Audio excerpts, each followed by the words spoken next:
দয়াল, প্রতিদিন কতগুলো মাছ পাস? মজাটাই আসো। এক সময় মাছ ধরতাম খুব, কিন্তু ধৈর্যটাই মেন। আমাদের দয়াল ভাই মাছ ধরছে, ও খুব মাছুরে, মাছের নেশা। তোর দেখা দেখি কয়েকদিন ওই কাকাও আসতো পুকুরে, ফেলের যাই ভর্তি। আমাদের আলসের মাঠ, আলসে বিল হয়ে গেছে এখন। তবে রাস্তার থেকে জলটা নেমেছে, জলে কিন্তু টান আছে বুঝলি, বৃষ্টিটা না হলে।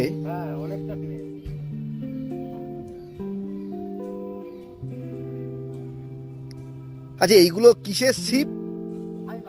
ফাইবারের না? এখন সব এই ছিপই ব্যবহার করছে। আগে তো সারা জীবন কঞ্চি আর একেবারে ছোটবেলায় পাটকাঠি দিয়েই ব্যবহার করে গেলাম। পাটকাঠির ছিপ ভালো ছিল না, ও ভেঙে যেত ফটফট করে। এগুলো তো ভালো হবে। এরপরে একটা হুইল নিয়ে নিবি, আরো ভালো হবে।